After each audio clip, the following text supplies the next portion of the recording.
Mes bien chers frères, l'évangile de ce jour illustre cette parole de notre Seigneur Jésus-Christ. Ne soyez inquiets de rien, votre Père du ciel connaît vos besoins et veille sur vous.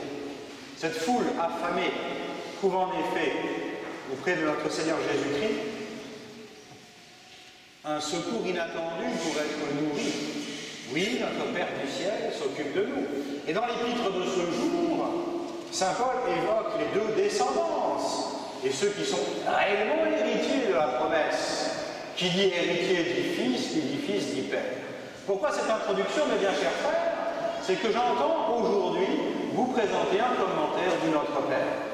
Certains se souviendront sans doute que nous avons déjà développé quelques considérations originales sur le Notre Père au moment de la Toussaint, en montrant le lien qui existait entre les demandes du Notre Père et le sermon sur la montagne, les béatitudes. Nous entendons aujourd'hui vous proposer une méditation du Notre Père pour voir le lien qui existe entre le Notre Père et la Passion. Cela nous semble d'autant plus opportun qu'au final, nous prêchons que rarement sur la Passion. Car les évangiles qui concernent ce temps, vous avez du dimanche des rameaux jusqu'au vendredi saint, sont tellement longs que habituellement nous ne prenons pas le temps de développer quelques considérations spirituelles, alors que ce sont les passages les plus riches du Nouveau Testament. Et nous allons voir comment mieux les pénétrer et les comprendre à l'aide du Notre Père. Cette prière que notre Seigneur Jésus-Christ nous enseigne, à n'en pas douter, notre Seigneur Jésus-Christ en vivait. Et il en vivait tellement qu'il l'a mise en œuvre durant toute la Passion. Notre Père qui est aux cieux, n'est-on pas quelque peu étonné à relire toute la Passion de voir que notre Seigneur Jésus-Christ, s'il a évidemment en vue le salut de l'humanité, ne cesse de contempler son Père et de tout rapporter à son Père. N'est-ce pas vers son Père que monte la prière, sa prière le soir du jeudi saint avec les apôtres? N'est-ce pas vers son Père que monte cette prière au jardin des Oliviers au moment de l'agonie? Mon Père, si ce calice pouvait passer loin de moi. N'est-ce pas la mention du Père que fait notre Seigneur Jésus-Christ tant devant le Sanhédrin lorsqu'il est jugé, où notre Seigneur annonce qu'un jour ils le verront assis à la droite du Père, venant juger les vivants et les morts, que devant Pilate, où notre Seigneur Jésus-Christ explique à Pilate qu'il n'aurait aucun pouvoir sur lui si son Père ne lui en avait donné. C'est encore vers son Père que montent les dernières prières de notre Seigneur. Mon Dieu, pourquoi m'as-tu abandonné? Père, pardonne-leur. Oui, le Père est omniprésent dans la pensée de notre Seigneur Jésus-Christ. Et si nous voulons nous-mêmes renouveler notre dévotion à l'égard de cette belle prière, qui étonnamment est peut-être la plus connue, et celle que nous récitons avec la plus de routine, sans en comprendre toutes les richesses, prenons le temps de considérer comment chacune des demandes de notre Père est mise en œuvre par notre Seigneur durant sa Passion. Ainsi, que votre nom soit sanctifié. Notre Seigneur a mis cette demande lui-même en œuvre, selon saint Jean, au chapitre 12. Après le dimanche des rameaux, nous sommes déjà dans la semaine sainte, l'onction de Béthanie a eu lieu, et notre Seigneur Jésus-Christ formule cette prière. Père, glorifie ton nom. Et du ciel va alors une voix. Je l'ai glorifié, et de nouveau je le glorifierai. La foule qui se tenait là et qui avait entendu disait qu'il y avait eu un coup de tonnerre, nous rapporte saint Jean. D'autres disaient, un ange lui a parlé. Mais Jésus reprit, ce n'est pas pour moi qu'il y a eu cette voix, mais pour vous. Et cela est à prendre dans le sens du sermon que je vous expose. Notre Seigneur entend ainsi nous manifester son désir de glorifier le nom de son Père pour qu'il soit sanctifié. D'ailleurs, notre Seigneur Jésus-Christ lui-même reprend cette même pensée le soir du jeudi saint. Judas vient d'être congédié pour aller voir les chefs des prêtres et accomplir sa besogne. Je reprends là les paroles mêmes de notre Seigneur. Et notre Seigneur Jésus-Christ sait que la Passion est ainsi lancée, que les gardes vont bientôt l'arrêter. Et notre Seigneur fait cette prière, cela est rapporté par saint Jean au chapitre 13. Maintenant, le Fils de l'homme est glorifié et Dieu est glorifié en lui. Voilà comment est mise en œuvre cette parole, cette demande de notre Père, que votre nom soit sanctifié, que votre règne arrive. Voilà l'enjeu crucial de la Passion, mes bien chers frères. N'est-ce pas pour ce motif-là que notre Seigneur Jésus-Christ a été livré au chef des prêtres? Il s'est fait roi. Et Pilate le questionne, ainsi donc tu es roi? Notre Seigneur lui répond, je le suis. C'est bel et bien le titre de gloire qui sera inscrit au-dessus de la croix. Le titulus crucis, Jésus de Nazareth, roi des Juifs. C'est bel et bien l'enjeu de la passion, la question d'arracher au prince de ce monde sa domination pour que le royaume de Dieu, annoncé par notre Seigneur Jésus-Christ, puisse enfin venir. Que votre règne arrive. Voilà, mes bien chers frères, assurément, comment cette demande du Pater est mise en œuvre. D'ailleurs, notre Seigneur Jésus-Christ ne l'expliquait-il pas à ses apôtres avant d'entrer dans sa passion? Il dit, un homme de haute naissance se rendit dans un pays lointain pour recevoir la dignité royale et revenir ensuite. Appelant 10 de ses serviteurs, il leur remit 10 000 et leur dit, faites-les valoir jusqu'à ce que je vienne. Mais ses concitoyens le haïssaient et ils dépêchèrent à sa suite une ambassade chargée de dire, nous ne voulons pas que celui-là règne sur nous. Ne sont-ce pas là les paroles que reprendront les chefs des prêtres? Nous ne voulons pas de lui comme Messie, nous ne voulons pas de sa royauté. C'est cependant le motif pour lequel il aura été livré à Pilate, Jésus-Christ, roi des Juifs. Et Saint Jean, dans son Apocalypse, ne manque pas de noter la chose suivante. Alléluia! Car il a pris possession de son règne, le Seigneur, le Dieu maître de tout. La demande suivante du Notre Père est tout aussi pertinente, que votre volonté soit faite sur la terre comme au ciel. Notre Seigneur Jésus-Christ ne cesse de nous inviter à poursuivre la volonté du Père. Ne dit-il pas d'ailleurs à ses apôtres, avant d'entrer dans sa passion, ma nourriture est de faire la volonté de mon Père?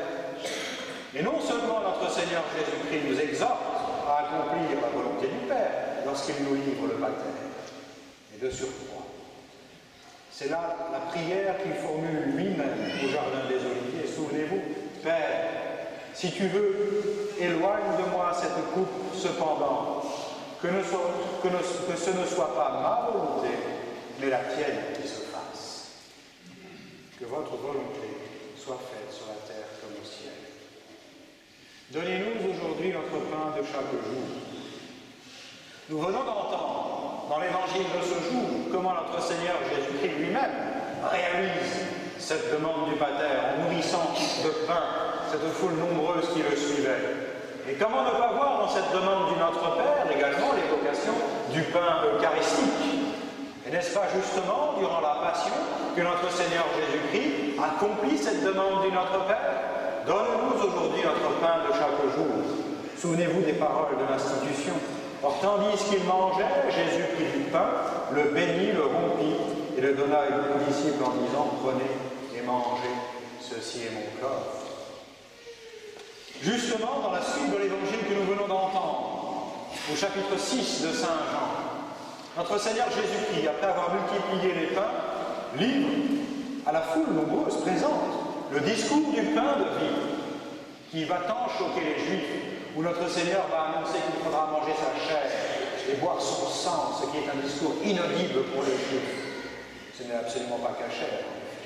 Et voici comment notre Seigneur Jésus-Christ va conclure son discours du pain de vie. Je suis le pain vivant descendu du ciel, qui mange de ce pain vivra à jamais. Et même le pain que je donnerai, c'est ma chair pour la vie du monde. Et voilà comment, de façon étonnante, durant la Passion, notre Seigneur Jésus-Christ réalise cette demande du Notre Père en donnant sa chair comme nourriture à travers les espèces eucharistiques du pain consacré. Donnez-nous aujourd'hui notre pain de chaque jour. Pardonnez-nous nos offenses comme nous pardonnons à ceux qui nous ont offensés. C'est là une demande terrible de notre Seigneur Jésus-Christ qu'il a formulée à de nombreuses reprises dans l'Évangile, de pardonner même à nos ennemis.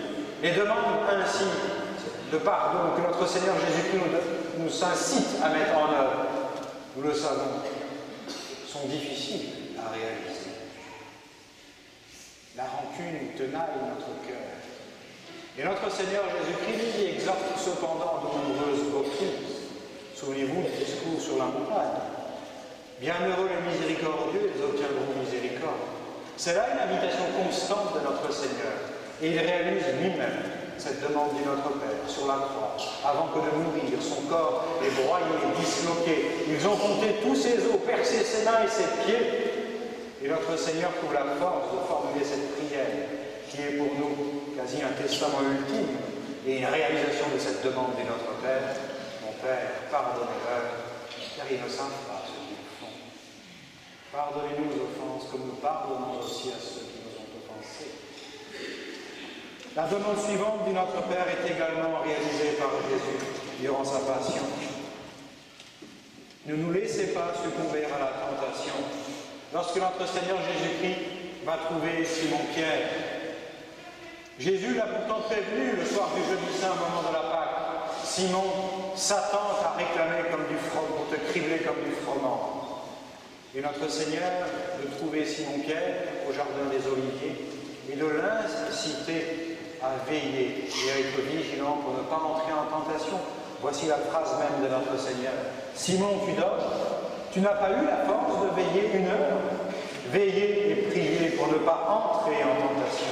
L'esprit est ardent, mais la chair est faible. Ne nous laissez pas succomber à la tentation. Quelle délicatesse de notre Seigneur Jésus-Christ de nous donner ainsi la clé qui va nous aider à ne pas entrer en tentation. Veillez dans la prière, la vigilance. Vous trouvez cette phrase de notre Seigneur Jésus-Christ que je viens de vous livrer au chapitre 14 de Saint Marc. N'est-il pas étonnant de lire au chapitre précédent du même Saint Marc, au chapitre 13, cette parole de notre Seigneur Jésus-Christ avant la Passion, qui trouve alors tout son sens? Soyez sur vos gardes, veillez, car vous ne savez pas quand ce sera le moment. Veillez donc, car vous ne savez pas quand le maître de la maison va venir, le soir, à minuit, au chant du coq ou le matin. De peur que venant à l'improviste, il ne vous trouve endormi. Et ce que je vous dis à vous, je le dis à tous. Veillez. Enfin, la dernière demande du Pater trouve son sens plénier dans le récit de la Passion. Délivrez-nous du mal. Quand notre Seigneur Jésus-Christ enseigne cela à ses apôtres, il ne peut pas lui-même s'appliquer pleinement cette parole. C'est d'ailleurs la raison pour laquelle, à l'autel, le prêtre ne prononce pas cette dernière phrase. Le prêtre qui, à l'autel, est Jésus en acte, qui vous enseigne à vous tous comment vous adresser au Père, et qui chante le Pater, s'interrompt dans la dernière phrase, car le prêtre, qui incarne le Christ, ne peut dire « délivre-nous du mal », car notre Seigneur n'était pas en proie au mal. Mais notre Seigneur a été tenté, cette demande est bel et bien chantée par le prêtre lui-même, mais notre Seigneur n'était pas sujet au mal. Et cependant, notre Seigneur lui-même réalise cette demande de notre Père en nous délivrant du mal. Tel est l'enjeu. Et voici que nous entendons notre Seigneur Jésus-Christ expliquer à ses apôtres, juste avant le repas du jeudi saint, ce qui va se jouer dans les jours qui suivent. C'est maintenant le jugement de ce monde.